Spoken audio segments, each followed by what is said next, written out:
నమస్తే, welcome to స్వతంత్ర. నేను మీ రాజమౌళి. తెలంగాణ స్థానిక సంస్థల ఎన్నికలకు వేగం అడుగులు పడుతున్నాయి. రాష్ట్రంలో జెడ్పీటీసీ, ఎంపీటీసీ, గ్రామ పంచాయతీలు, వార్డు స్థానాలకు సంఖ్యను ప్రభుత్వం ఇప్పటికే ఖరారు చేసింది. ఎలాగైనా లోకల్ ఎలక్షన్లో సత్తా చాటాలని కాంగ్రెస్, బీజేపీ, టీఆర్ఎస్, బీఆర్ఎస్ వ్యూహాలు రచిస్తున్నాయి. ఇప్పటి వరకైతే 42% మీద కొట్లాడినటువంటి నేతలు ఇక చేసేదేమి లేక ఇప్పుడు ముందస్తు ఎలక్షన్లకు పోతున్నారు. ఇదే ఇవాటి మిడ్ డే డిబేట్లో మనతో పాటు పాల్గొనేకి చిలకలమర్రి మధుమోహన్ గారు విశ్లేషకులు, అలాగే డాక్టర్ మిట్ట నరసయ్య గౌడ్ గారు కాంగ్రెస్ రాష్ట్ర నాయకులు, గడ్డం శ్రీనివాస్ యాదవ్ గారు బీఆర్ఎస్ నుంచి మన కొద్దిసేపట్లో జాయిన్ అవుతారు. అదేవిధంగా గంగపురం వెంకటరెడ్డి గారు బీజేపీ రాష్ట్ర నాయకులు కూడా మనతో ఉన్నారు. ముందుగాలు మదన్ మోహన్ గారు, నమస్కారం సార్. నమస్తే అండి.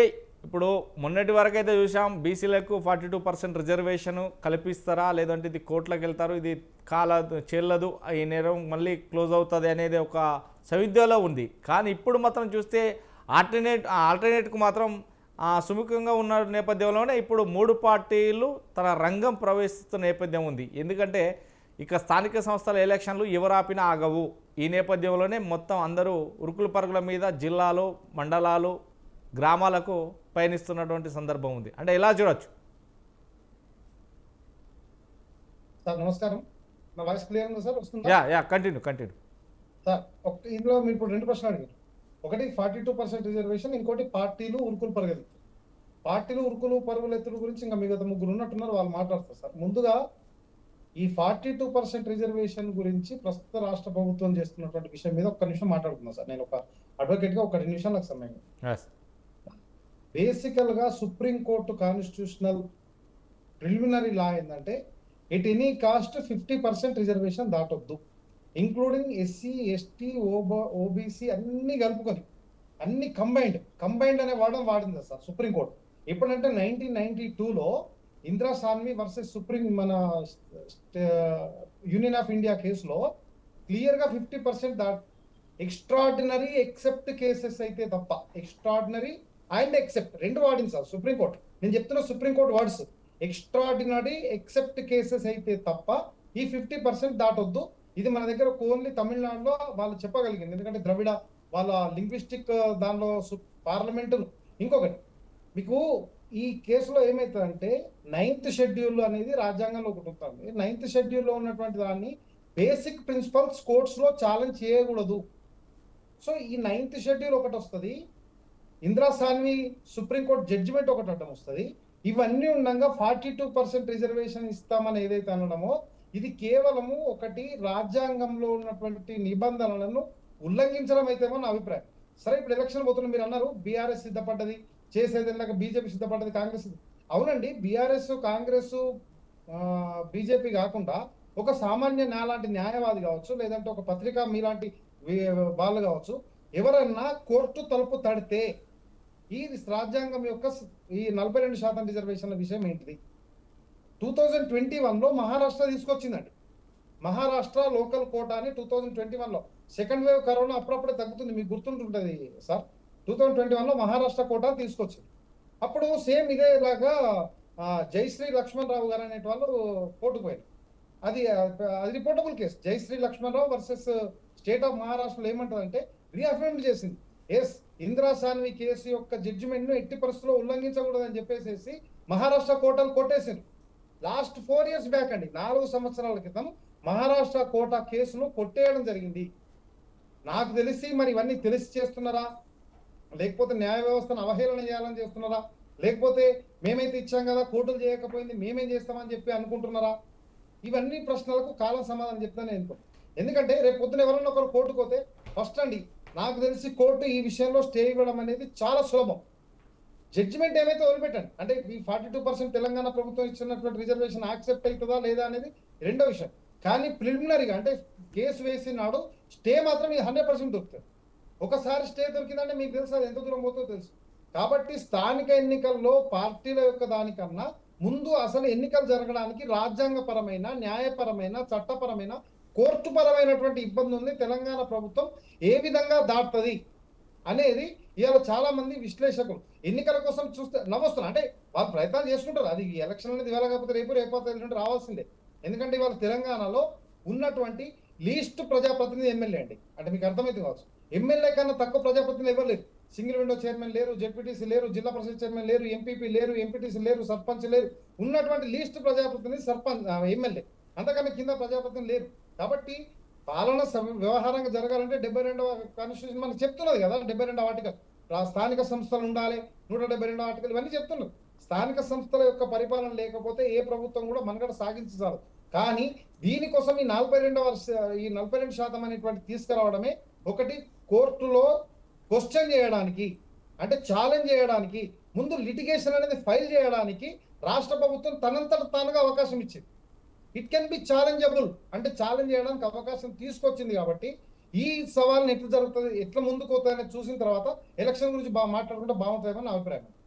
రైట్. గంగాపురం వెంకరెడ్డి గారు నమస్తే. నమస్తే. ఇప్పుడైతే ఇదే నేపథ్యంలో ఇప్పుడు ఈ మన మదన్ మోహన్ గారు చెప్పినట్టు 42%కు చిక్కుముళ్ళు అయితే ఖచ్చితంగా ఉన్నాయి. కానీ ఇది ఏ రకంగా పోయినా కానీ ఓకే పర్లేదు. కానీ ఈ ఉరుకుల పరుగులతోటి పోయేదాన్ని కొద్దిగా ఆచితూచి వ్యవహరిస్తే బాగుంటుంది. ఈ నేపథ్యంలో 3 పార్టీలు కూడా ఆచితూచి వ్యవహరించాలి. ఆ ఎలక్షన్ అనేది పోవచ్చు, కానీ కాకుండా ఇక్కడ ఇబ్బంది పడవలసిన పరిస్థితులు ఏర్పడతాయి. తర్వాత రాజ్యాంగ పరిస్థితి లోపల అంటే న్యాయబద్ధంగా ఏదున్నా కానీ న్యాయానికి కట్టుబడే చేసుకుంటే బెటర్ కదా అనేది మదన్ మోహన్ గారి విశ్లేషణ. ఎలా చూడొచ్చు? ఇప్పుడు మీరు అన్నట్టుగా మదన్ మోహన్ గారు చెప్పినట్టుగా చాలా అభిప్రాయాలతోనే ఏకీభవిస్తాయి. ఎందుకంటే ఆయన ఒక అడ్వకేట్ విశ్లేషకుడు తప్ప ఏ రాజకీయ పార్టీకి వందిమాగిది కాదు అనేటువంటిది నా ఉద్దేశం. ఉన్నటువంటి తనకు తెలిసిన న్యాయ సూత్రాలను చెప్పడం అనేటువంటిది చాలా స్పష్టంగా మనకు కనపడుతున్నటువంటిది, ఒక అర్థమవుతున్నటువంటిది. రాజకీయ పార్టీగా భారతీయ జనతా పార్టీ కూడా అటువంటి ఆలోచన ఉన్నది. కాకపోతే ఏంటంటే 42% బీసీలకు ఇవ్వాలన్న దాంట్లో భారతీయ జనతా పార్టీ ఎవరికీ వెనక్కిపోదు. మేము తప్పకుండా ఇవ్వాలనేటువంటి దాని కింద అసెంబ్లీలో కూడా ఆ రెజల్యూషన్కి ఏదైతే పాస్ చేసినారో ఏకగ్రీవ తీర్మానానికి మద్దతు ఇవ్వడం జరిగింది మా ఎమ్మెల్యేలు. దాంట్లో సందేహం లేదు. కాకపోతే ఇక్కడ 2 విషయాలు మనం దృష్టిలో పెట్టుకోవాల్సినటువంటి అవసరం ఉంది. 42% అనేటువంటిది ఏ రకంగా వచ్చింది? 46% బీసీ రిజర్వేషన్ జనాభా అనేటువంటిది, 10% బీసీ ముస్లిం రిజర్వేషన్ అనేటువంటిది తీసుకొచ్చి మొత్తం 56% ఉంది. ఇప్పుడు 42% మేము ఇస్తున్నామని చెప్పేదైతే రేవంత్ రెడ్డి ప్రభుత్వం చెబుతున్నట్టుగా అది చట్ట వ్యతిరేకమైంది, చట్ట విరుద్ధమైంది, భారతీయ జనతా పార్టీ మూల సిద్ధాంతానికి వ్యతిరేకమని చెప్పి మేము చాలా స్పష్టంగా మా నాయకులు చెప్తున్నటువంటి ఒక సందర్భంలో మనం ఉన్నామనేటువంటిది గుర్తుంచుకోవాల్సిన అవసరం ఉంది. మతపరమైన రిజర్వేషన్లకు భారతీయ జనతా పార్టీ పూర్తిగా వ్యతిరేకము. ఎట్టి పరిస్థితులను దాన్ని మేము అనుమతించము, వ్యతిరేకిస్తాము అనేటువంటిది చాలా స్పష్టంగా మేము చెప్పడం జరుగుతున్నటువంటిది. ఇప్పుడు కూడా మా స్టాండ్లో మార్పు లేదు. దీనివల్ల జరిగింది ఏమిటంటే 42% అంటే మొదటనే బీసీల జనాభాను తక్కువ వేసి చూపించినారు రేవంత్ రెడ్డి గారు. ఎందుకంటే గతంలో కేసీఆర్ చేసినప్పుడు అది 52-53% ఉన్నటువంటిది ఇవాళ 42% తీసుకురావడం అనేటువంటిది పెరుగుతుంది తప్ప తగ్గదు. అది ఒక సమస్య అక్కడ ఉన్నది, అనుమానం ఉన్నటువంటిది. రెండవది ఏంటంటే భారతీయ జనతా పార్టీ ఆధీనంలో ఉన్నటువంటి ఆధ్వర్యంలో ఉన్నటువంటి కేంద్ర ప్రభుత్వము జనాభా లెక్క జనగణన లెక్క లోపల కులగణన కూడా ఇవాళ చారిత్రక నిర్ణయం చేయడం జరిగినటువంటి దానికి సంబంధించిన ఏర్పాట్లు. కాబట్టి మా ఆరోపణ ఏంటంటే రేవంత్ రెడ్డి గారు చేసినటువంటి కులగణన అనేటువంటిది అశాస్త్రీయమైనది. ఆయన చేసినటువంటిది వాళ్ళు ఏం చేయాలనో అర్థం కాలేదు. డెడికేటెడ్ కమిషన్ మొదలు వేయలేదు. వెనుకబడిన కమిషన్ ద్వారా తరగతుల కమిషన్ ద్వారా చేయించినారు. వాళ్ళకు ఉండేటువంటి నాలెడ్జ్ అది కాదు అని హైకోర్టు చెప్పిన తర్వాత వెనుకబడిన కమిషన్ డెడికేటెడ్ కమిషన్ ఒకటి వేసి దాన్ని ఆ సమాచారం ఎట్లా సేకరించినారు తెలుసా మీకు? ఒకటి ప్లానింగ్ కమిషన్ ద్వారా, అంటే ప్రభుత్వ సంస్థ ద్వారా ఇండిపెండెంట్ జ్యుడిషియరీ కమిషన్ పవర్స్ ఉన్నటువంటిది సేకరించాలి. మీకు రేపు సుప్రీంకోర్టు చెప్పినటువంటిది, ఇంతకుముందు చెప్పినటువంటిది అంటే 50% దాటకూడదు. ఒకవేళ ఎక్స్ట్రాడనరీ సిచ్యువేషన్లో మీరు 50%కి మించి రిజర్వేషన్ ఇవ్వాలనుకుంటున్నప్పుడు, తమిళనాడులో జరిగినటువంటి 9th షెడ్యూల్లో ఇంక్లూడ్ చేయాలనుకుంటున్నప్పుడు దాని యొక్క సమాచారము పకడ్బందీగా ఉండాలన్నారు. జ్యుడిషియరీ హక్కులు కలిగినటువంటి ఇండిపెండెంట్ బాడీ సమాచారాన్ని సేకరించి ఉండాలా, బీసీలకు సంబంధించిన లెక్కింపు ఉండాలన్నది జరగలేదు, హడావుడిగా చేసినారు. రెండవది, ఇప్పుడు కూడా నేను ఛాలెంజ్ చేస్తున్నా ఏమిటంటే రేవంత్ రెడ్డి గారు చేసినటువంటి జనాభా లెక్కల సేకరణలో ఏ కులం ఎంత అని ఇంతవరకు చెప్పలేదండి. బీసీలు 46% గొంపగుత్తగా మాట్లాడుతున్నాడు, ముస్లింలు 10% అని మాట్లాడుతున్నాడు. ముస్లింలు ఉన్నదే తెలంగాణలో 12 నుంచి 13%. ఎట్లా వస్తుందండి? వాళ్ళకి ఈబీసీలో వస్తారు వాళ్ళు, మళ్ళీ ఇక్కడ 10% ఎట్లా వస్తుంది? కాబట్టి టోటల్గా ముస్లింలకి రిజర్వేషన్ ఇవ్వడం అనేటువంటిది అన్యాయం. ఏమో వాళ్ళకి వ్యతిరేకం కాదు, ఆర్థికంగా సామాజికంగా వెనుకబడినటువంటి ఇప్పుడు దూదేగుల ఉత్తరప్రదేశ్లో కానీ గుజరాత్లో కానీ అట్లాంటి వాళ్ళు ఉన్నారు. వాళ్ళకి రిజర్వేషన్లో మేము వ్యతిరేకం కాదు, అది ముందు నుంచి వస్తున్నటువంటిది. కానీ వాళ్ళ కేటగిరీలో ఉండేటువంటి అనేక ఆర్థికంగా బలపడినటువంటి ముస్లింలకు అందరూ కూడా రిజర్వేషన్ కోటాకి తీసుకురావడం అనేటువంటిది ఈ కాంగ్రెస్ అనుసరిస్తున్నటువంటి ఎత్తుగడల్లో ముస్లిం ఆ, ఆ, సంబంధించినటువంటి విషయం లోపల భారతీయ జనతా పార్టీ వ్యతిరేకిస్తున్నటువంటి సందర్భం. సరే, ఏదైతేనేమి అది రేపు అడ్వకేట్ గారు చెప్పినట్టుగా పార్టీలు వెళ్ళకపోవచ్చు, భారతీయ జనతా పార్టీ దాన్ని వ్యతిరేకించదు. భారతీయ జనతా పార్టీకి సంబంధించిన ఏ నాయకుడు ఏ కార్యకర్త కూడా కోర్టులో దానికి సంబంధించినటువంటి పిటిషన్ దాఖలు చేయడు. మేము కానీ మా పాయింట్ ఏదైతే ఉందో మా పాయింట్ చాలా స్పష్టంగా చెప్పడం జరుగుతున్నది. మతపరమైన రిజర్వేషన్ల దగ్గరికి వచ్చేటప్పటికి మాకు అభిప్రాయం వేరే రకంగా ఉంది, కాంగ్రెస్ ఇంకో రకంగా ఆలోచిస్తున్నటువంటి పరిస్థితి. కాబట్టి ఇది ముందుకు వస్తుందా వెనక్కి వస్తుందా అనేటువంటి ఇప్పుడు ఏం చెప్పడానికి వీలైనటువంటిది. దీన్ని ఎవరు సుప్రీంకోర్టులో హైకోర్టులో టచ్ చేసినా కూడా చేసినా కూడా దానికి ఇమీడియట్ గా స్టే వచ్చే అవకాశం ఉంది.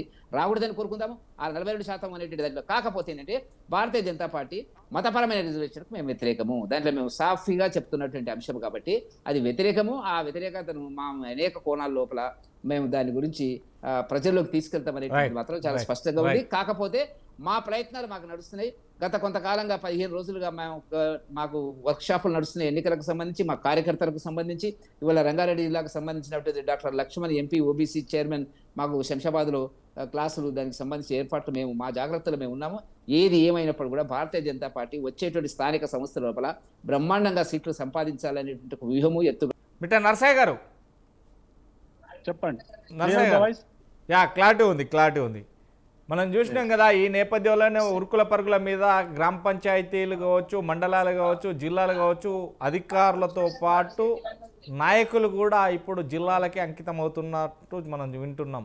ఎందుకంటే ఇక టైం లేకనే ఈ నేపథ్యంలో 3 పార్టీలు కాంగ్రెస్ వర్సెస్ బీఆర్ఎస్ బీజేపీ 3 పార్టీలకు సంబంధించిన వారు కూడా జిల్లాలు మండలాలు గ్రామాలలో తిష్టవేస్తున్న సంగతి. ఎందుకంటే స్థానిక ఎలక్షన్ల టైం అయింది మిత్రమా, టైం లేదు అన్నట్టుగానే అయిపోతుంది. ఈ నేపథ్యంలో 42%కు మాత్రం ఆల్టర్నేట్ తీసుకొస్తే ఖచ్చితంగా పోతుంది. ఎవరు కూడా దీనికి వ్యతిరేకం కాదు అని చెప్తున్నప్పటికీ మాత్రం కోర్టు పరంగా మాత్రం దీనికి చట్టబద్ధత లేదు. కాబట్టి దాని పరిస్థితి ఏందని ఒకసారి ఆలోచించుకోమని మేధావులు కూడా చెప్తున్నారు. అంటే ఎలా చూడొచ్చు? ముందుగా మీకు ప్యానల్లో ఉన్న పెద్దలకు వ్యూవర్స్కు నమస్కారం. ఇప్పుడు మిగతా ఇద్దరు వక్తలు మాట్లాడిన విషయాన్ని నేను ప్రస్తావిస్తున్నా. ఏంటంటే మొదలు మదన్ మోహన్ గారు మాట్లాడింది ఏంటంటే ఇది రాజ్యాంగ విరుద్ధం అని చెప్తా ఉన్నారు. నేను అడుగుతున్నా, రాజ్యాంగ విరుద్ధం దేనికంటే 50% దాటొద్దు, దానికి వారు చెప్పినటువంటి ఇంద్రసాని కేసు గురించి ఉదాహరించింది, నేను కాదంటలేదు. కానీ నేను ఒక ప్రశ్న ఇస్తున్నా మదన్ మోహన్ గారిని కానీ మిగతా వారికి కానీ, ఇప్పుడు 50% ఆల్రెడీ రిజర్వేషన్ రన్నింగ్లో ఉంది. ఉన్న తర్వాత Bharatiya Janata party EWS reservation 10% తీసుకొచ్చింది. మరి తీసుకొచ్చినప్పుడు ఈ 50% క్రాస్ అయినట్టే కదా. మరి ఆ 10% సుప్రీంకోర్టు కానీ ఏ కోర్టు కానీ ఎవరు కానీ ఎందుకు కొట్టేయలేకపోతుంది? అది అమలు జరుగుతున్నది కదా.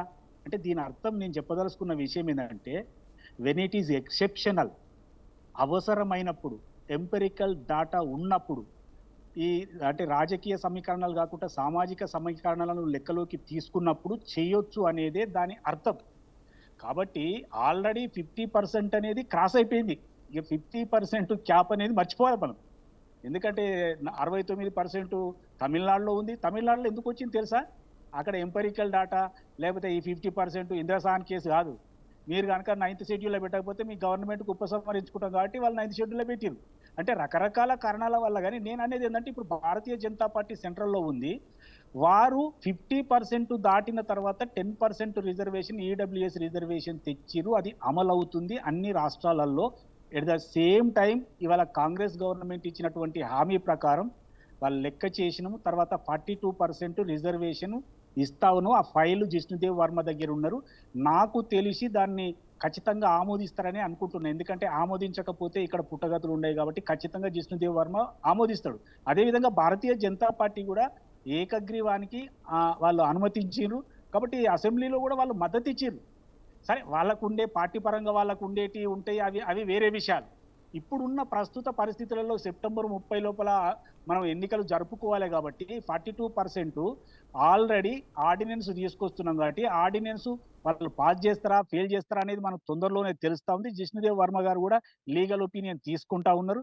నాకు తెలిసి 99% బీజేపీ అడ్డుకోకపోవచ్చు. అయితే అవునన్నా కాదన్నా సెప్టెంబర్ 30 లోపల ఈ 3 టైర్ సిస్టంలో మనకి ఎన్నికలు జరగాలి. జరుగుతాయి. ఒకవేళ ఇది జిష్ణుదేవ్ వర్మ గారు ఓకే చేస్తే ఎవరైనా ఇండిపెండెంట్ వ్యక్తి ఏదైనా కోర్టు పోయి స్టే తెచ్చినా కూడా కాంగ్రెస్ పార్టీ స్పష్టంగా చెప్తుంది ఏంటంటే మేము పార్టీ పరంగా 42% రిజర్వేషన్ మేము ఇస్తాం, మీరు కూడా ఇవ్వండి అని అప్పీల్ చేస్తాం. సరే వారు ఇస్తారా ఇయ్యరా వేరే వాళ్ళ సంగతి దేవుడు ఎరుగు. ఇంకొక కీలకమైన విషయం ఏంటంటే ఇప్పుడు ఎంతసేపు మనం 42% గురించే మనం ఆలోచన చేస్తా ఉన్నాం. భారతీయ జనతా పార్టీ ఏం చెప్తుందంటే కేసీఆర్ లెక్క చేసినప్పుడు 56% వచ్చిందని వీళ్ళు చెప్తా ఉన్నారు కదా. ఇంతకు ముందు వీళ్ళు ఈ రిజర్వేషన్ కులాల జనగణనకు వ్యతిరేకంగా ఉండే మొన్న ఏమైందో సడన్ గా మేము కులగణన చేస్తామని చెప్పిండ్రు. నాకు తెలిసి భారతీయ జనతా పార్టీ 42% కంటే ఎక్కువ ఇచ్చి కాంగ్రెస్ ను కంటే మేము ఎక్కువ ఇచ్చినామని చెప్పుకోవడానికే ప్రయత్నం చేస్తుంది. వచ్చే సంవత్సరం మార్చి 30 లోపల జనగణన కులగణన అన్ని జరుగుతాయి కాబట్టి ఖచ్చితంగా బీసీలకు నేను చెప్తున్నా కాంగ్రెస్ పార్టీ 42 ఇచ్చింది కాబట్టి దీన్ని క్రాస్ చేసి ఎక్కువ ఇచ్చి మేము ఇచ్చినామని జబ్బలు జరుచుకోవడానికైనా భారతీయ జనతా పార్టీ ఇస్తుంది.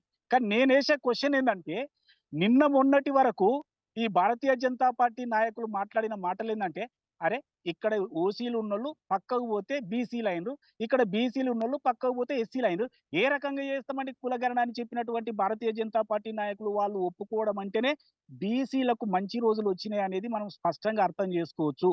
ఈ రోజు ఒకవేళ ఎవరైనా జ్యుడిషియల్ సిస్టంలోకి పోయి స్టే తెచ్చినా మేము పార్టీ పరంగా ఇచ్చినా దీన్ని కాదనలేక మిగతా పార్టీలు అటు ఇటు ఇచ్చినా 28, 29 లోపల మాత్రం ఖచ్చితంగా భారతీయ జనతా పార్టీ బాధ్యత కాబట్టి వాళ్ళు కులగణన చేస్తారు కాబట్టి ఖచ్చితంగా పార్లమెంటులో చట్టం చేస్తారు.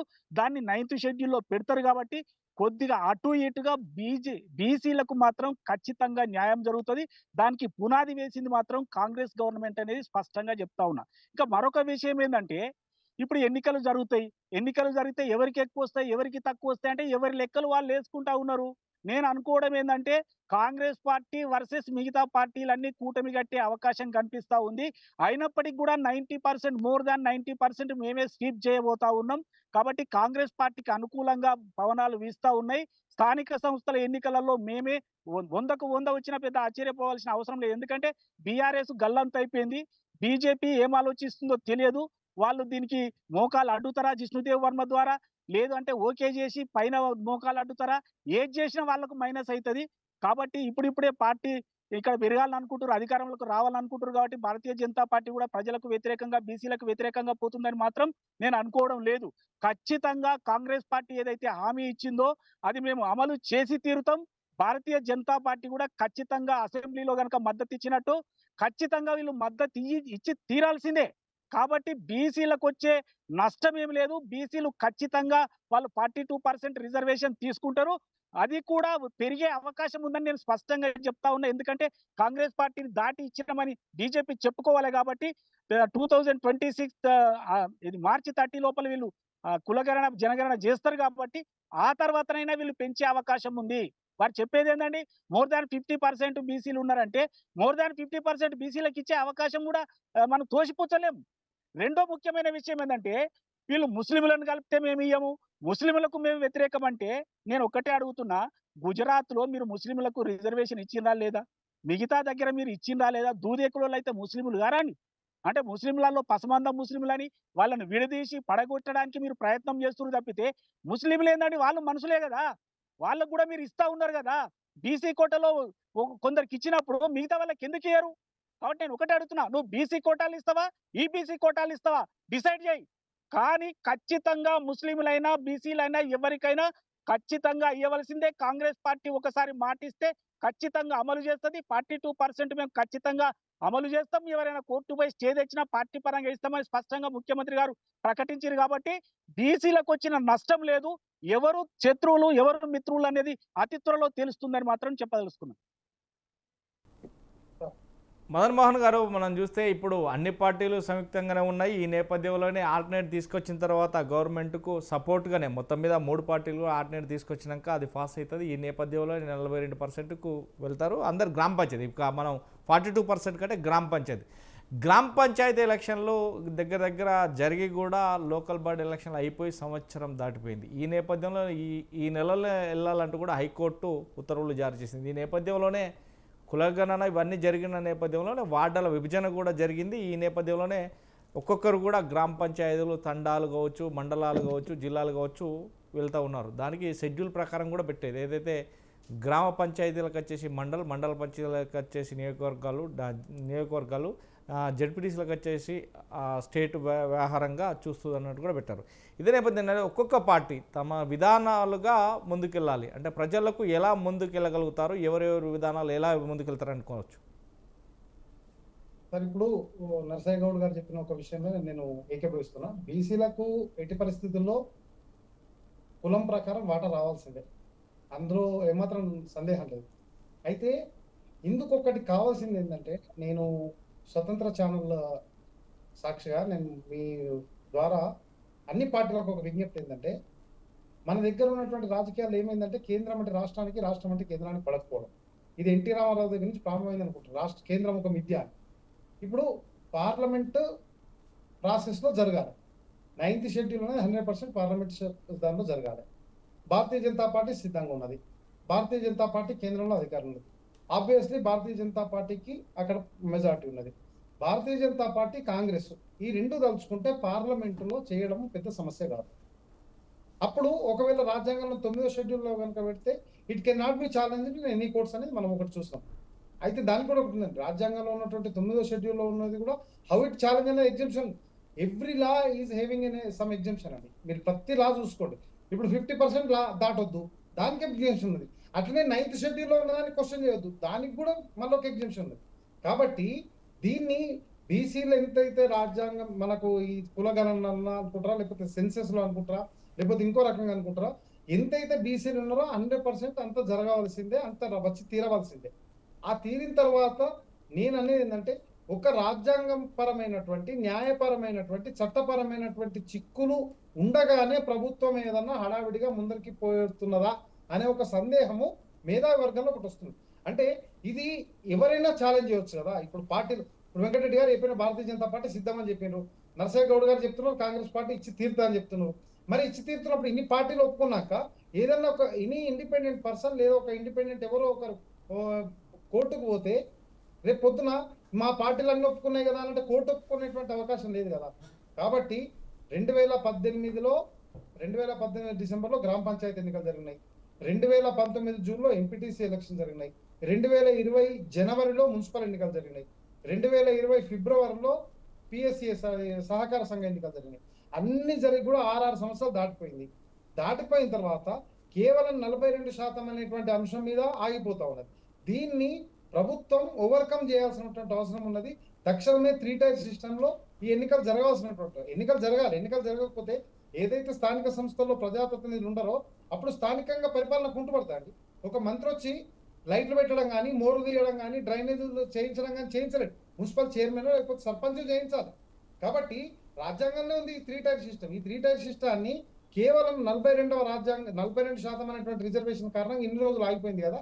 దీన్ని ఒక రాజ్యాంగ ప్రాసెస్ ద్వారా, కాన్స్టిట్యూషనల్ ప్రాసెస్ ద్వారా, మొత్తం పార్లమెంటరీ ప్రాసెస్ ద్వారా అన్ని పార్టీలు కలిసి పార్లమెంట్లోనే చేస్తే ఎలా ఉంటుంది అనేది ఆలోచన చేయాలి. రైట్. గడ్డం శ్రీనివాస్ యాదవ్ బీఆర్ఎస్ రాష్ట్ర అధికార ప్రతినిధి కూడా మనకు స్టూడియోలో జాయిన్ అయ్యారు. ఇదే నేపథ్యం. శ్రీనివాస్ యాదవ్ గారు, తెలంగాణలో స్థానిక సంస్థల ఎన్నికలు వేగంగా అడుగులు పడుతున్నాయి. BRS, BJP, Congress. ఈ నేపథ్యంలోనే మొత్తం మీద గ్రామాలకు, తండాలకు, మండలాలకు, జిల్లాలకు అధికారులతో పాటు ప్రతిపక్ష హోదాలో ఉన్నటువంటి వ్యక్తులు కావచ్చు, లేకుంటే అధికార పక్షంలో ఉన్నటువంటి వ్యక్తులు కావచ్చు, ఎమ్మెల్యేలతో పాటు కొంతమంది కూడా చేరుకొని ఇక జోరున ప్రచారం సాగిస్తారనేది ఆల్రెడీ మొదలైంది. అంటే ఎలా వెళ్ళగలుగుతారు? ఇప్పుడు ఈ స్థానిక సంస్థల ఎన్నికలకు సన్నద్ధం కావడానికి అన్ని పార్టీలు ముమ్మరమైనాయని మీరు చెప్తా ఉన్నారు. అయితే పార్టీలు ప్రజాక్షేత్రంలో వెళ్ళొచ్చు, వారు చేసినటువంటి పనులు చెప్పుకోవచ్చు, అభివృద్ధి చూపెట్టచ్చు, తద్వారా ఓట్లు అడగొచ్చు. ఇవాళ స్థానిక సంస్థలు ఎంత సుమారు సంవత్సరం జాప్యం జరిగిందా? సంవత్సరం 6 నెలల జాప్యం జరిగిందా? మీరు ఏమంటున్నారంటే ఇవాళ కాంగ్రెస్ ప్రభుత్వము మేము 42% బీసీలకు ఇచ్చే మేము ఎన్నికలకు పోతామన్న ధోరణి ఒకటి తీసుకొస్తా ఉన్నారు. వాళ్ళ చిత్తశుద్ధిని చూయించుకోవడానికి తప్ప అది వాస్తవంలో అమలయ్యే అవకాశం ఇక్కడ లేదు. ఇది ప్రజలకు ఏం చెప్తున్నారు, 42% బీసీలకు రిజర్వేషన్ కల్పించుకున్నాక మనం ఎన్నికలకు మేము పోతున్నాము అన్న ఒక ఆలోచన కలిగిస్తారు తప్పితే వాస్తవంగా ఏంటి అని అంటే కాంగ్రెస్ పార్టీకి స్థానికంగా క్షేత్రస్థాయిలో అనుకూలమైనటువంటి పరిస్థితి లేదు. ఎందుకంటే ప్రజలు వాళ్ళని నమ్మటం లేదు. దానికి గాను ఇవాళ ఏదో ఒక సాకు చూపెట్టి ముందుకు తీసుకెళ్తా ఉన్నారు ఈ ఎన్నికలను.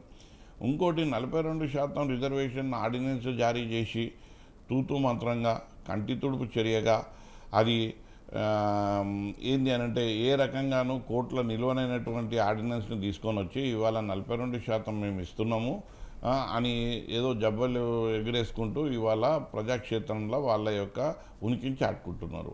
నేనేమంటున్నా, మీకు ఇవాళ కాంగ్రెస్ పార్టీకి రేవంత్ రెడ్డి గారికి చంద్రబాబుకు ఉన్న సాన్నిధ్యం ఏదైతే ఉందో ప్రజానికానికి రాజకీయ పార్టీలకు అందరికీ తెలుసు. మొన్న కలిసిన సందర్భం లోపల ఇవాళ పక్క రాష్ట్రానికి ఏమి అవకాశాలు కావాలనో ఏ మేరకు సహాయపడాలనో మీరు సహాయపడతా ఉన్నారు, వారికి సహాయపడుతున్నారు. చంద్రబాబు గారు కను సైగల్లో మీరు నడుస్తూ ఉన్నారు. నేనేమంటున్నా, అలాంటి సందర్భం వచ్చినప్పుడు మీ ఆర్డినెన్స్ గురించి మీరు ఎందుకు మాట్లాడలేదు? ఈ 9 రాజ్యాంగం లోపల దీనికి చట్టభద్రత కల్పించే విషయాన్ని చంద్రబాబు నాయుడుతో ఎందుకు మాట్లాడలేదు? ఈ రాష్ట్రం యొక్క బాగోగుల గురించి ఎందుకు మాట్లాడలేదు? ఎందుకంటే చంద్రబాబు గారు ఇలా మీకు తెలుసు కదా, వారి బలం పైన ఇవాళ బీజేపీ పార్టీ నిల్చున్నది. మరి ఆ బలం పైన నిల్చున్న బీజేపీ పార్టీ ఇవాళ 9వ షెడ్యూల్లో పెట్టించడానికి ఎందుకు లాబింగ్ చేయట్లేదు? అంటే మీకు అంతా తెలుసు, ఇది కేవలం ఏంది అనంటే ఇక్కడి నుంచి పంపించే వరకే మా ఆట, అక్కడి నుంచి ఏదవుతుందో వీరికి ముందుగానే అంచనా ఉంది. ఇవాళ ప్రజలను ఒక గోల్మాల్ చేయడం, ప్రజలను ఒక ఆలోచనకి మైండ్ గేమ్ ఆడి వాతావరణాన్ని సరి చేసుకోవడమే తప్పితే ఇవాళ కాంగ్రెస్ పార్టీకి క్షేత్రస్థాయిలో పట్టు లేదు, ప్రజలల్లో విశ్వాసం లేదు. ఇవాళ వాళ్ళు చెప్పినటువంటి గ్యారంటీలకు అది కాలగర్భంలో కలిసిపోయినటువంటి గ్యారంటీలు, అమలుకు నొచ్చిన గ్యారంటీలు, 420 హామీలు ఇచ్చిన దానికి ఊసేలేదు. ఇవాళ మొత్తం పతన దిశలో ఇవాళ కాంగ్రెస్ పార్టీ ప్రయాణిస్తుంది. దానికి ఏదో ఒక లేని బలాన్ని కూడా తెచ్చుకునే ప్రయత్నాలు ఇవాళ 42% ఏదైతే బీసీలకు రిజర్వేషన్ అన్నది ఏదైతే చూపెడుతున్నారో అది ఒక బలాన్ని నింపుకోవడానికి వాళ్ళు చేస్తున్న ప్రయత్నం. ప్రజలల్లా పొయ్యి మాట్లాడడానికి వెసులుబాటు కలిగించుకోవడమే వాళ్ళ యొక్క ప్రయత్నం. కానీ ఇవాళ ఎక్కడ కానీ ఇప్పుడు మిత్రులు చెప్తా ఉన్నారు 100కు 100% కాంగ్రెస్కు మంచి ఫలితాలు ఉంటాయని. కానీ ఇది బోకస్, ఇది వాస్తవంగా లేదు.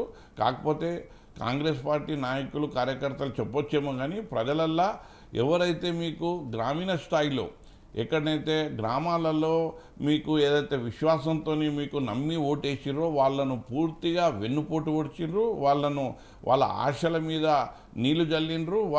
ప్రజలు ఇవాళ మొరబెట్టుకుంటా ఉన్నారు, మాకు కావాల్సింది కేసీఆర్ ప్రభుత్వము. ఇంత ఘోరం, ఇంత దగ, ఇంత వెన్నుపోటు మాకు ఏదైతే జరిగిందో మేము మరవలేనటువంటిది. మంచిగా సంక్షేమాలు అందిస్తున్నటువంటి ప్రభుత్వాన్ని మేము వదులుకొని ఈ యొక్క రాక్షస పాలనను తెచ్చుకున్నాము అన్నట్టు ఇవాళ ప్రజలు గమనిస్తూ ఉన్నారు. కేసీఆర్ని ప్రతి ఇంటి నుంచి కేసీఆర్ జపం చేస్తూ ఉన్నారు, కేసీఆర్ని దలుచుకుంటూ ఉన్నారు. కేసీఆర్ గారు మళ్ళీ రావాలి, అధికారంలోకి రావాలి, గతంలో జరిగినటువంటి సంక్షేమాలన్నీ మళ్ళీ మనకు అందాలి అన్న ఆలోచన ప్రజలలో ప్రతి కూడళ్లలో చర్చలు మొదలైనవి, చర్చలు చేసుకుంటూ ఉన్నారు. ఎన్నికలు ఎదురు చూస్తూ ఉన్నారు. ఎప్పుడు ఏ స్థానిక ఎన్నికల్లో అవి ఏ రకమైనటువంటి ఎన్నికలు వచ్చినా కానీ ఇవాళ బీఆర్ఎస్ పార్టీకి బ్రహ్మరథం పట్టే పరిస్థితిలో ఇవాళ ప్రజానికం ఉంది. ఇవాళ మీకు ఇంకో విషయం చెప్తా, ఈ సంవత్సరంన్నర పరిపాలన లోపల ఈ ప్రభుత్వాన్ని కానీ ప్రభుత్వ యొక్క చర్యలను కానీ వాళ్ళ యొక్క ఉనికిని కానీ ఏ రకంగా కనిపిస్తుంది అని అంటే ఇవాళ ఏదో భయపట్టించో, 4 తిట్లు తిట్టో, లేకపోతే అవతల వాళ్ళని ఏదో పరేషాన్ చేసో, వాళ్ళను ఇబ్బంది పెట్టో మనము వాళ్ళను ఆగమాగం చేసి మనం ఎన్నికలలో మనం గెలవాలి అన్న ఆలోచన తప్పితే వాస్తవంగా ప్రజలకు సంక్షేమాలు అందించి ఓటు అడిగే ఆలోచనలో ప్రభుత్వం లేదు. కేవలం కేసుల పేరిట, జైళ్ళ పేరిట వీటి మీదనే కాలయాపన చేస్తూ ఉన్నారు. అయితే ఇది ప్రజలు గమనిస్తూ ఉన్నారు. ఏంటంటే రేవంత్ రెడ్డి సర్కార్ ఏదైతే ఉందో పూర్తిగా విఫలమైంది. ముఖ్యంగా ఇవాళ శాంతి భద్రతలు ముఖ్యమంత్రి గారి ఆధీనంలో ఉంది. ఇది చాలా బాధాకరమైనటువంటి విషయం. రాష్ట్రంలో కానీ నగరంలో కానీ ఇలాంటి వాతావరణం లేదు. ఇవాళ ఎట్లున్నది అని అంటే ఆ బాలకృష్ణ తొడగొట్టినట్టు ప్రతి ఒక్క కాంగ్రెస్ నాయకుడు తొడగొట్టి వస్తావా, నీ ఇంటికి వస్తా, నీ నట్టింటికి వస్తా, చూసుకుందాము, గల్లా పడదాము, నువ్వు నీ సత్తా ఏంది, నిన్ను చీరేస్తా, పొడిచేస్తా, పేగులు తీస్తా, కాళ్ళతో తొక్కి చంపుతా, గివ్వే మాటలు వినిపిస్తున్నాయి. కానీ సంక్షేమ మాటలు ఏడ వినిపిస్తున్నాయని నేను కాంగ్రెస్ పార్టీ వాళ్ళని అడుగుతా ఉన్నా, విశ్లేషణకారులను అడుగుతా ఉన్నా, ప్రజానికాన్ని ఆలోచించమని చెప్తా ఉన్నా. ఇలాంటి వాతావరణం రాష్ట్రంలో ఇంతమంది ముఖ్యమంత్రులను చూసినాం కానీ ఇలాంటి పరిస్థితి ఎప్పుడు రాలేదు, ఎక్కడా చూడలేదు. ఇవాళ ప్రతి ఒక్కరు మైక్ ముంగట రాగానే ఎట్లా అంటే ఒక రౌడీ షీటర్ లెక్కనేమో మాట్లాడడం అనేది ఇవాళ మనం తరచుగా చూస్తూ ఉన్నాం. ఇది ప్రజాక్షేమం ఆలోచించే వాళ్ళు దీన్ని ఖండించాలి, దీన్ని ఆహ్వానించొద్దు. దీనికి గట్టిగా బుద్ధి చెప్పే సమయం ఆసన్నమైంది. రానివ్వండి, రేపు క్షేత్రస్థాయిలో ఎన్నికలు, అక్కడ ఎన్నికలప్పుడు ఎవరి సత్తా ఏంది, ప్రజల యొక్క అభిమతం ఏంది, ఇవన్నీ మనకు కులంకుశంగా తెలిసే రోజు వస్తుంది. దానికి అందరూ వేచి చూడాలని నా యొక్క అభిప్రాయం. రైట్. నరసయ్య గౌడ్ గారు, చెప్పండి. నరసయ్య గౌడ్ గారు, మనం లోకల్ బాడీ ఎలక్షన్స్ అంటే ఇక సన్నద్ధాలు అయ్యేది, మొత్తం మీద స్థానిక సంస్థల ఎలక్షన్లో శరవేగంగా అడుగులు పడుతున్నాయి. ఇదే నేపథ్యంలో ఇప్పుడు తెలంగాణలో కాంగ్రెస్ గవర్నమెంట్ రైతులతో పాటు ఆడబిడ్డలకు మేము కన్నీటి చుక్కల ద్వారా మేము తుడుస్తామనే నేపథ్యం మీద ముందుకు పోయింది. అంటే ఇప్పుడు స్థానిక సంస్థలకు ఎలా ముందుకు వెళ్ళగలుగుతున్నారు? ఇప్పుడు స్పష్టంగా మొదటి వాక్యమే చెప్పదలుచుకున్నది ఏంటంటే, రాబోయే స్థానిక సంస్థల ఎన్నికలలో first place Congress, second place BJP, BRS అనేది వాళ్ళు కొట్లాడుకొని తెలుసుకోవాలి. కాంగ్రెస్కు నేను చెప్తున్నా మోర్ దాన్ 90% వస్తాయని చెప్తున్నా. మిగిలిన 10%లో మీరు ఎక్కడ ఉంటారో మీరు తెలుసుకోవాలి. మీకు జరగబోయే సన్మానం అదే. నేను ఇంకొక కీలకమైన విషయం ఏం చెప్తున్నా అంటే, బహుశా ఇంతకుముందు ఎంపీ ఎలక్షన్ల, ఎమ్మెల్యే ఎలక్షన్ల కూడబలుకున్నట్టు ఈ స్థానిక సంస్థల ఎన్నికలలో కూడా బీఆర్ఎస్ ఎన్నుకుండి బీజేపీని ముందరికి వెళ్ళినా పెద్ద ఆశ్చర్యపోవాల్సిన అవసరం లేదు. కాబట్టి బీఆర్ఎస్ అనేది దాని చరిత్ర సమాప్తమైంది. అది చరిత్రలోకి వెళ్ళిపోయినటువంటి పార్టీ. ఇప్పుడు నాకు తెలిసి ఈ కాంగ్రెస్ తోటి ఢీకొనేది బీఆర్ఎస్ అని నేనైతే అనుకోవటం లేదు. బీజేపీ, కాంగ్రెస్ వర్సెస్ బీజేపీ ఉంది. ఎందుకంటే బీఆర్ఎస్ అని ఇప్పుడు పేరు మార్చుకున్నారు, వీళ్ళు చరిత్రలోకి వెళ్ళిపోయినారు. తర్వాత ప్రజలు కూడా ఈసడించుకుంటా ఉన్నారు. వాళ్ళు చేసినటువంటి 420 హామీలు కాదు, 420x4 1680 హామీలలో ఒక్కటి కూడా నెరవేరలే. మొట్టమొదటి హామీనే ఆయన ఏమంటాడండి, నేను మాట్లాడిందంటే తల నరుక్కుంటా కానీ నేను తప్పు నేను దళితుని ముఖ్యమంత్రి చేస్తానని ఫస్ట్ హామీ ఇచ్చిండు కదా. దళిత వర్గాన్ని వెన్నుపోటు పెడిచినటువంటి వ్యక్తి కేసీఆర్ గారు. తర్వాత తెలంగాణ పేరు చెప్పుకొని కోట్లాది రూపాయలు సంపాదించుకున్నటువంటి కేసీఆర్ ఫ్యామిలీ ఇలా బీఆర్ఎస్ అని పెట్టి దేశం మీద పడి వీళ్ళని వదిలిపెట్టింది, పేగుబంధాన్ని వదిలిపెట్టింది. వీళ్ళకు ఒక ఓటు కూడా పడదండి. వీళ్ళు ఏమనుకుంటారో నాకు అర్థమవుతలేదు. కానీ ఇప్పుడు ఒక నిమిషము మాట ఎట్లుంటదంటే, ఇప్పుడు ప్రభుత్వం కాంగ్రెస్ ప్రభుత్వం, ముఖ్యమంత్రి రేవంత్ రెడ్డి, కేసీఆర్ గారా ముఖ్యమంత్రి? ఇప్పుడు కేసీఆర్ని కాదనే కదా ప్రజలు రేవంత్ రెడ్డి గారికి పట్టం కట్టింది. రేవంత్ రెడ్డి గారు చెప్పాలి గత హామీలు ఏమైనాయి, అవి చెల్లకనే కదా. దాన్ని ఆ ప్రభుత్వాన్ని పక్కన పెట్టి కాంగ్రెస్ ప్రభుత్వాన్ని తీసుకొచ్చినప్పుడు కాంగ్రెస్ ప్రభుత్వం ఏం చేస్తుందో చెప్పాలి. కానీ గతంలో ఏం చేసిందో ఏమున్నది మీరు చెప్తున్నారు కదా. ఇవన్నీ నీకు ఓపిక ఉంటే వినంటున్నా నేను ఓపిక కాదు, నువ్వు మాట్లాడేది గతానికి ఓకు, వర్తమానానికి రా అంటున్నా. నేను వర్తమానంలో వచ్చి నువ్వు ఏం చెప్పినా మాట్లాడొచ్చు. నువ్వు వర్తమానాన్ని వదిలిపెట్టి గతం గురించి మాట్లాడి మళ్ళా దాన్ని ఇప్పుడు ఈ ప్రభుత్వం నువ్వు ఓట్లు నేను ఏం చెప్తున్నా, మీరు 100% ఫలితాలు కాంగ్రెస్ కు ఉంటాయని అంటారు. Very good. అదే ఏ బేస్ మీద ఉంటుంది అది చెప్పండి. ఏం ప్రజలకు ఏం చేసినాము, ఈ ప్రజలకి సంక్షేమాలు అందించినాము, ఈ ప్రజలను ఇట్లా గుండెల్లో పెట్టుకున్నాము, ఇలా అభిమానం తెచ్చుకున్నాము, మాకు వస్తాయి 100% అని చెప్పండి. మీకెందుకు వినమని చెప్పండి. ఆయన ఆపండి. దేని కొరకు కేసీఆర్ కు బీఆర్ఎస్ పార్టీ అరే ఓటేస్తారని? కేసీఆర్ ఎందుకు భయ్యా నీకు కేసీఆర్ పక్కన పెట్టు రేవంత్ రెడ్డి గురించి ఇప్పుడు రేవంత్ రెడ్డి పార్టీ పోతుంది ఒక్క ఇప్పటిదాకా మా గురించే కదా మాట్లాడింది. నువ్వు 100% వస్తుంది అన్నారు దేని బేస్ మీద వస్తుంది అది చెప్పు. చెప్తారు ఒక్క నిమిషం చెప్పనివ్వండి ఒక్క నిమిషం ఆగండి శ్రీనివాస్. నేనేమంటున్నా, నేను ఒక్కటే అడుగుతున్నా సూటిగా, కేసీఆర్ పార్టీకి ఏం చూసి ఓటేస్తారండి? 2001లో పార్టీ పెట్టినప్పుడు ఆయన 80 లక్షల ఆస్తి, ఇవాళ 10 సంవత్సరాలు అధికారం వెలగబెట్టిన తరువాత ఆయన ఆస్తులు పక్క పెట్టి ఆయన కింద కాళేశ్వరంలో పనిచేసిన ఈఎన్సీ ఆస్తులు వేల కోట్ల రూపాయలైనాయి. లక్షల కోట్ల వేల కోట్ల రూపాయలు దొక్కపోయారు, వెన్నుపోటు పొడిచిరు. దీన్ని చూసి ఏమంటారా మీకు ఓట్లు? లేకపోతే రైతు ఉన్నాడు, రైతులు ఎందుకు వేస్తారండి మీకు? రైతులకు మీరు రుణమాఫీ చేసిన అని చెప్పారు. వినండి, మీకు ఎందుకు వేస్తారో చెప్తా. రైతులకు రుణమాఫీ అని అన్నారు, ₹1,00,000 అన్నారు, సంవత్సరానికి 25,000 అన్నారు. అంటే ఈ సంవత్సరం 25,000 ఇచ్చి ఒక సంవత్సరం ఆపిరు, అంటే మళ్ళీ ₹1,00,000 అయింది. మళ్ళా ఇంకో సంవత్సరానికి 25 ఇచ్చిర్రు, మళ్ళా సంవత్సరం ఆపిరు. అంటే మీరు కట్టింది వడ్డీ కూడా చక్కగా కట్టలేదు. మీకు ఏ ముఖం పెట్టుకొని ఓట్లేస్తారండి మీకు?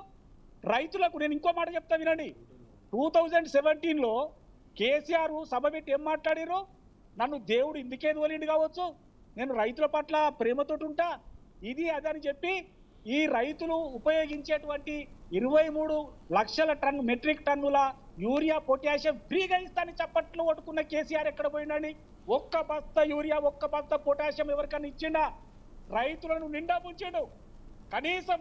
కనీసం సెక్రటేరియట్ కూడా రాలేదు, కనీసం ఫామ్ హౌస్ నుంచి బయటికి రాలేదు, కొండగట్టు కాడ 60 మంది చచ్చిపోతే వాళ్ళను పరామర్శించలేదు, సిటీలో చచ్చిపోతే ఆడికి రాలేదు, వరదలు వస్తే బయట కాలు పెట్టలేదు, 24 గంటలు అలా పడుకున్నాడు, మొత్తం దొబ్బి తిన్నారు.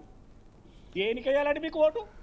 దేనికి వేయాలంటే ఇప్పుడు మీరు చెప్పింది ఒక నిమిషం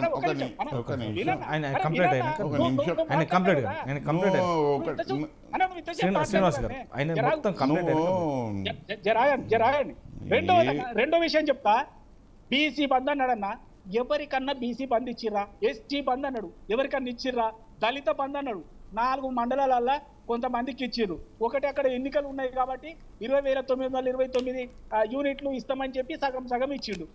తప్పితే రాష్ట్ర వ్యాప్తంగా ఇచ్చిండా? అసలు ఇవ్వలేదు. కాబట్టి రైతులను మోసం చేసిండు, మహిళలను మోసం చేసిండు, నిరుద్యోగులను అయితే మొత్తమే మోసం చేసిండు. ఒక్క డిఎస్సి వేయలేదు, ఒక్క ఉద్యోగిని ఒక్క టీచర్ను తీసుకోలేదు, ఉన్న 3,000 స్కూళ్లను మూసేసిండు, సర్వనాశనం చేసిండు విద్యా వ్యవస్థను, మొత్తం వాళ్ళకు అనుకూలంగా మార్చుకున్నాడు. ఫామ్ హౌస్ లో కూర్చొని లక్షల కోట్ల రూపాయలు లెక్క పెట్టుకున్నాడు. ఇవాళ గొర్రెల ఒక స్కూటర్ మీద 20 గొర్రెలు పోయినట్టు రాసి డబ్బులన్నీ తిరగపోయారు.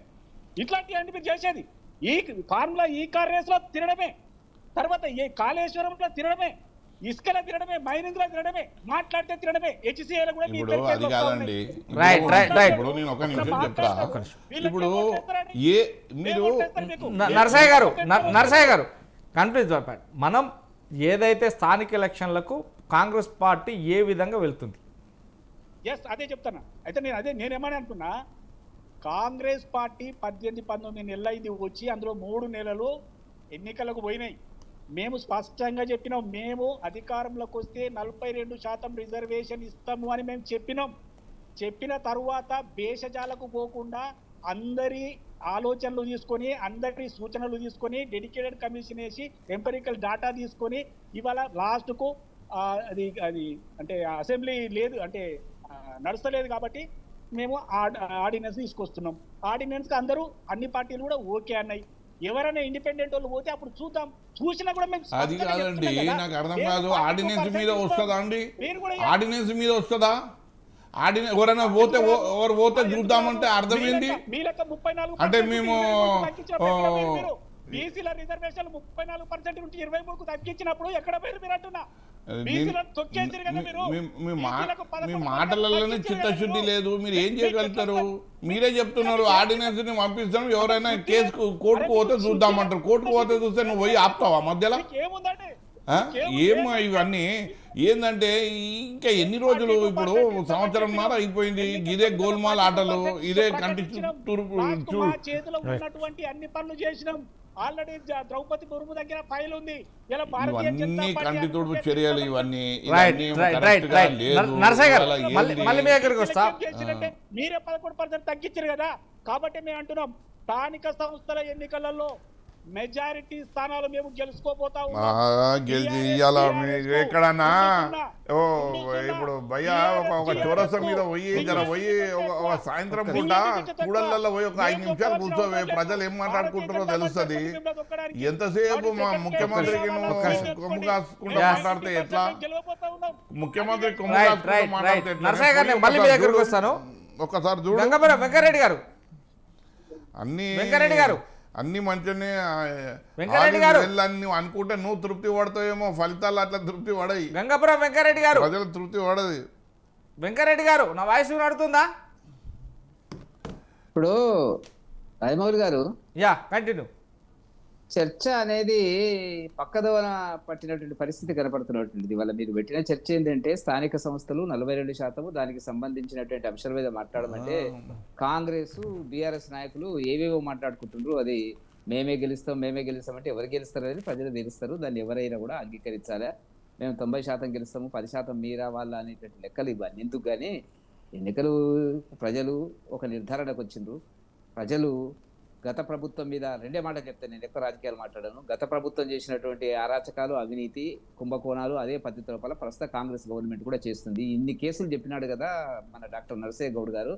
ఏ ఒక్క కేసులోనైనా కూడా బీఆర్ఎస్ నాయకుల మీద ఛార్జ్ షీట్ ఫైల్ చేసిండా? చేస్తారు అంటున్నారు. వాళ్ళు చెయ్యరు. ఆ రెండు పార్టీల మధ్య అవగాహన ఉంది. వాళ్ళు ఎంతసేపు ఏంటంటే బీఆర్ఎస్ పార్టీని ఎట్లా బతికించుకోవాలా అనేటువంటి తిట్టి బతికించుకునేటువంటి పరిస్థితి లోపల వాళ్ళు అనుసరిస్తున్నారు. ఆ పద్ధతి అందరికి అర్థమైంది. ప్రజలు ఇంకా అర్థం కాలేదని కాదు. కాబట్టి వాళ్ళు ఇచ్చిన హామీలు ఏంది, వీళ్ళు ఇచ్చిన హామీలు ఏంది, ఏం అమలు పరిచారు అనేటువంటిది ప్రజలకు తేటతెల్లమైనటువంటి పరిస్థితులు కనపడుతున్నటువంటిది. మేము అట్లా అనవసరమైన ఊహాజనితమైన హామీలు భారతీయ జనతా పార్టీ ఏ రాష్ట్రాలు కూడా ఇవ్వలేదు. ఏది వీలైతుందో, ఏది అవసరమో అది మాత్రమే హామీలు ఇచ్చిన తప్ప వీళ్ళు అవసరం లేని ఓట్ల కోసం, సీట్ల కోసం, గెలుపు కోసం, అవతల వాడిని ఓడించడం కోసం ఇచ్చినటువంటి హామీలు అనేటువంటిది ముందుకు రావు. నెంబర్ 1. నెంబర్ 2, గతంలో ఈ చర్చలో నరసయ్య గౌడ్ గారు మాట్లాడింది ఏంటంటే ఈబీసీలకు 10% ఇచ్చినారు, 50% దాటింది.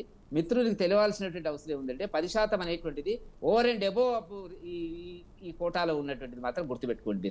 ఈ 10% ప్రత్యేకంగా ఇచ్చినారు తప్ప ఈబీసీ ఈ కోటాల కిందకి రాదు. మీరు సుప్రీంకోర్టు ఆనాడు కేంద్ర ప్రభుత్వం చేసినటువంటి నిర్ణయం అది మరొకసారి చదువుకుంటే బాగుంటుంది అనేటువంటిది. రెండవది, మేము బీసీలకు రిజర్వేషన్లు తగ్గించడానికి వాళ్ళు ఒప్పుకోవచ్చు.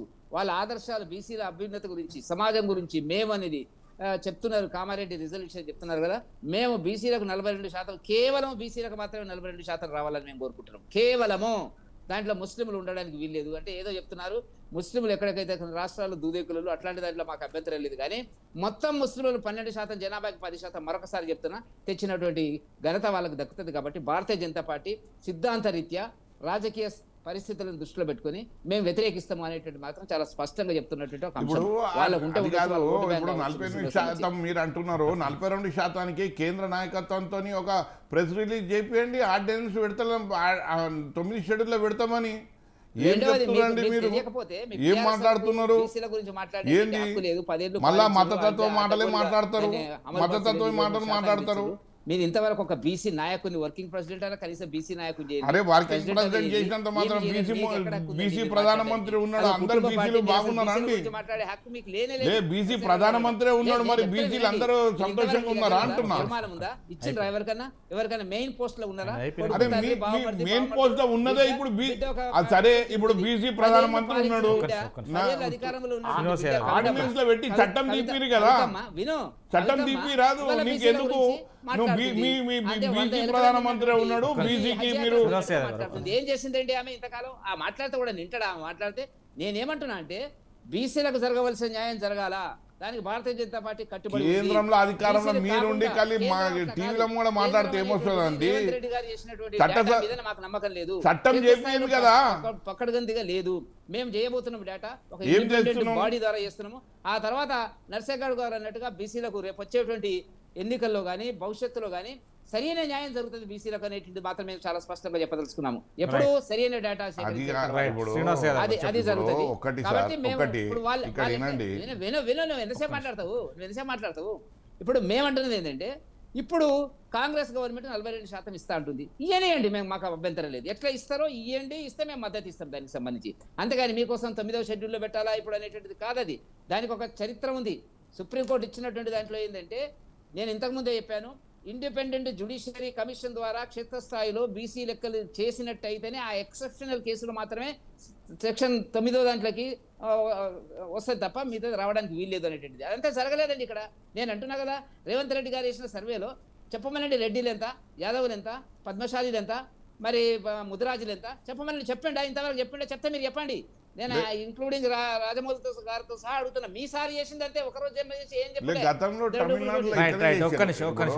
నిమిషం. నేను అంటున్నది ఏంటంటే ఇంతకుముందు అడ్వకేట్ గారు కూడా మాట్లాడినారు, జాతీయ స్థాయిలో దీని మీద ఒక విధానం రావాలా. జాతీయ స్థాయిలో ఒక విధానం రావాలనుకున్నప్పుడు జాతీయ స్థాయిలో కులగణన జరగాల. కులగణన అనేది జనగణనతో పాటు జరుగుతుంది. ఆ జరిగిన తర్వాత తప్పకుండా బీసీ సంక్షేమం కోసం, బీసీ అభివృద్ధి కోసం వెనుకబడిన వర్గాలందరికీ కూడా తగినటువంటి న్యాయం భారతీయ జనతా పార్టీ చేస్తుంది అనేటువంటి దాంట్లో ఇంతకుముందు నరసయ్య గౌడ్ గారు భవిష్యత్తులో అయినా జరుగుతుంది అనేటువంటి దాంట్లో నాకు ఎలాంటి అనుమానం లేదు. అటువంటి జరిగేటువంటి అవకాశాలు మాత్రం ఉంటాయని చెప్పి నేను భావిస్తున్నటువంటి సందర్భం.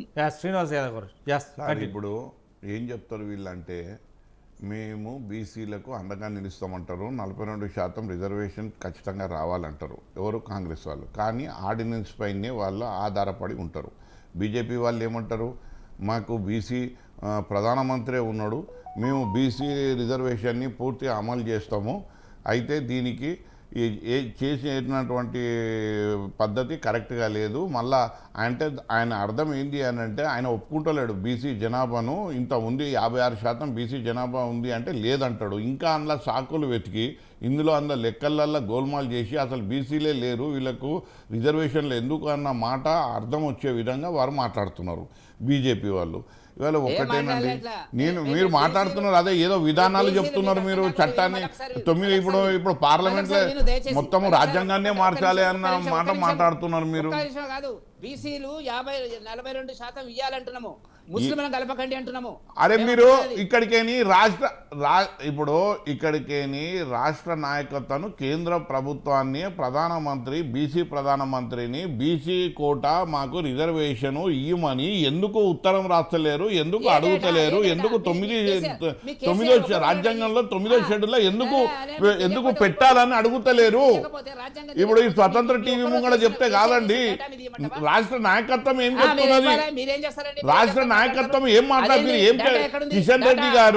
కిషన్ రెడ్డి గారు ఇప్పుడు నువ్వు అంటున్నావు ముఖ్య అది కాదండి, ఒక్కసారి నేను మాట్లాడలేదు కదా, నేను మాట్లాడలేదు, నేను మాట్లాడినా ఒకటే సార్, నేను ఒకటే చెప్తున్నా, పాయింట్ టు పాయింట్ చెప్తున్నా. నేను ఇవాళ మనం అందరము ఒకే విషయం మీద మనం అందరం మాట్లాడుతున్నాము. అది ఏంటంటే 42% రిజర్వేషన్ అమలు చేయాలి.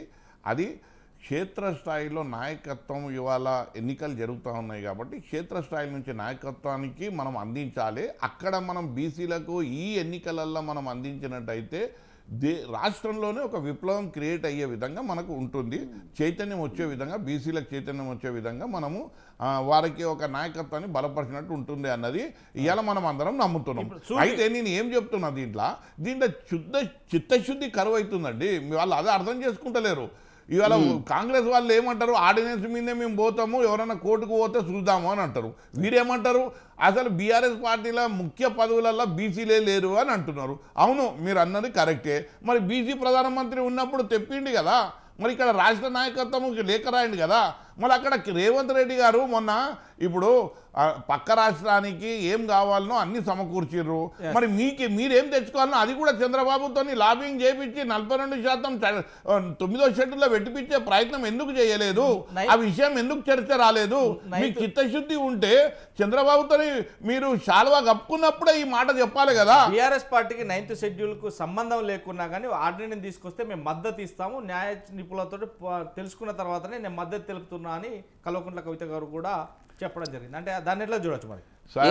ఇవాళ ఒక్కొక్క పార్టీది ఒక్కొక్క విధానం, అది వారి వ్యక్తిగతమైనటువంటి ఆలోచన, ఆ పార్టీ విధానం. ఇవాళ కల్వకుంట్ల కవిత గారు ఏం చెప్పారండి, నాది జాగృతి. బీఆర్ఎస్ పార్టీలో విలీనమైందే జాగృత, లేకుంటే జాగృతి సపరేట్గా వచ్చిందా? కల్వకుంట్ల కవిత బీఆర్ఎస్ సంబంధంలో బీఆర్ఎస్ ఎమ్మెల్సీ కదా. అది కాదండి, అది అవునో వారి కాదో తర్వాత పరిణామాలు మీరు చూసారు. బీఆర్ఎస్ ఒకటైతే జాగృతి, బీఆర్ఎస్ ఒక కన్ను అయితే జాగృతి వేరు, ఇంకో కన్ను, Yes. రెండు కన్నులు వేరే. రెండు కళ్ళు పోయినాయి ఎప్పుడు? అరే ఇక్కడ రెండు కళ్ళు వినండి, పోయినాయి ఎప్పుడు? ఆ కంటితోని వారు ఏం చూస్తున్నారంటే ఆర్డినెన్స్ ఓకే అని అంటున్నారు. అది కన్నడ అది అది కన్సెన్సస్ ఎట్లా అవుతుందండి? అంటే ఇప్పుడు ఒక వ్యక్తి చెప్తే కన్సెన్సస్ అంటే డెవలప్ నేను అవుతుందా? ఇప్పుడు ప్రజల- వారి అభిప్రాయము Yes. ఇంకా మనం నేను ఏ పార్టీ అన్న చెల్లెల్ని మాట్లాడమని మొదలు. అంటే ఒక ఇద్దరు రెండు కూర్చొని కళ్ళు మాట్లాడాలి. అనేటి అంటే ఒక కన్ను వేరు ఒక కన్ను వేరు చూస్తాయా? లేదండి, ఇప్పుడు నేను ఆ దృష్టికోణం, అది కన్ను అంటే ఈ సైద్ధాంతిక కన్ను కాదు, దృష్టికోణం అంటున్నాను నేను. ఒక అంటే కన్నుతో ఇంకొక- ఒక కోణం, ఒక కన్నుతో కొన్ని పార్టీ పార్టీలకు సంబంధించి ఏమున్నది కొన్ని దాంట్లో? కొన్ని పార్టీలకు సంబంధించి శ్రీనివాస్ యాదవ్ గారు కేసీఆర్ కు కన్న కూతురు, కేటీఆర్ కు స్వయాన చెల్లె, హరీష్ రావుకు స్వయాన మరదలు. అంటే అవును. బీఆర్ఎస్ పార్టీ అది ఇప్పుడు విధానాలలో చర్చనా అండి? అది ఆ, లేదు. అది చర్చ ఈ- కాదు ఈ కదా. నేపథ్యం- ఎవరెందో దేశానికి అంత తెలుసు ఈ కదా. కవిత నేపథ్యంలోనే ఎవరు కూతురో ఆమె- తెలుసు కదా. కవిత గారు ఆర్డినెన్స్ కు నేను మద్దతు ఇస్తానా అన్నారు కదా సార్, బీఆర్ఎస్ పార్టీ. ఇక్కడ ఎన్నో ఇవాళ మనం ఇదైతే మాట్లాడుకుంటున్నామో ఒక్కొక్కరిది ఒక్కో పార్టీది ఒక్కొక్క అభిప్రాయం. ఇవాళ కాంగ్రెస్ అభిప్రాయం ఏంది? 42% ఆర్డినెన్స్ తీసుకొచ్చిర్రు. ఇవాళ బీజేపీ పార్టీ ఏంది? వాళ్ళు దాన్ని కూడా మేము నమ్మము, మేము చట్టం కావాలి అని అంటున్నారు. చట్టం కావాలి అన్నప్పుడు వాళ్ళ అధికారమే కేంద్రంలో ఉన్నామని నేను అంటున్నా. మా బీఆర్ఎస్ పార్టీ ఇవన్నీ ఏంది అంటే బూటకం. ఇవన్నీ ఏంటంటే రేపు పొద్దుగాల ఎండ్ ఆఫ్ ది డే ఏమవుతుంది అని అంటే అక్కడ ఆర్డినెన్స్ ఎవరో కోట్ల వీళ్ళే వేపిస్తారు, వీళ్ళే అడ్డుకుంటారు, మళ్ళీ అడ్డుకున్నారని చెప్తారు, మళ్ళీ అది బుట్ట తాకలవుతుంది, మళ్ళీ అప్పుడు చెప్తారు. లాస్ట్ బీఆర్ఎస్ పార్టీ బీసీలకు 42% కు విరుద్ధమా మద్దత? మీకు విరుద్ధమని ఎవరైనా చెప్పిందా? అదే ఇప్పుడు వచ్చిన ట్రోల్ అవుతుంది అదే కాబట్టి దానికి ఎట్లా అవుతుందండి? నీ పర్సెప్షన్ అయితే ఏంది, నీ అభిప్రాయం అయితే అది కాదు కదా, వాస్తవం అది కాదు కదా. దానికి నైతికత ఉండాలి కదా. ఇప్పుడు మీరు తెచ్చే చట్టము అది నిలుస్తుందా లేదా, అది నిజంగా ప్రజలకు ఉపయోగపడుతుందా, బీసీలకు అండగా నిలుస్తుందా అన్నది చూస్తున్నాము. దాని చట్టపరమైనటువంటి పకడ్బందీగా తీసుకొస్తే మేము కూడా స్వాగతిస్తాం అన్నది కేటీఆర్ గారు అన్నారు. Yes, thank you. దాన్ని ఏమన్నా వద్దన్నారా? ఎట్లమో అయితే ఇప్పుడు ఇవాళ విశ్లేషణకారులు కూడా పార్టీ సైడ్ తీసుకుంటే ఎట్లయితుందండి? రైట్. ఇదే నేపథ్యంలో ఈరోజు 42% బీసీ రిజర్వేషన్కు 42% ఆర్డినెన్స్ తీసుకువచ్చిన నేపథ్యంలో 3 పార్టీలు కూడా సంయుక్తంగా పోరాడుతున్న నేపథ్యం ఉంది. కానీ ఇక్కడ చూస్తే మాత్రం స్థానిక ఎలక్షన్లో పార్టీల నేపథ్యంలోన ఉరుకులు పరుగులతో ఉంది. కానీ ఏ పార్టీ ముందుకెళ్ళినా కానీ మేము ఇది చేస్తాం అది చేస్తామని చేశారు. కానీ ఏది ఏమైనప్పటికీ పార్టీల నిలకడ ఎలా ఉందనేది మాత్రం ప్రజలు వేచి చూడాల్సిన పరిస్థితి ఏర్పడ్డది. ఇదే ఇవాటి మిడ్ డే డిబేట్. మరో మిడ్ డే డిబేట్తో మళ్ళీ కలుద్దాం. Thank you very much. ఈ మిడ్ డే డిబేట్లో పాల్గొన్నటువంటి మధుమోహన్ గారికి, పిట్టి నరసయ్య గౌడ్ గారికి, గడ్డ శ్రీనివాస్ యాదవ్ గారికి, గంగపురం వెంకరెడ్డి గారికి థ్యాంక్ యూ వెరీ మచ్ అండి. Thank you. ఇదే ఇవాటి మిడ్ డే డిబేట్. మరో మిడ్ డే డిబేట్తో మళ్ళీ కలుద్దాం. Thank you.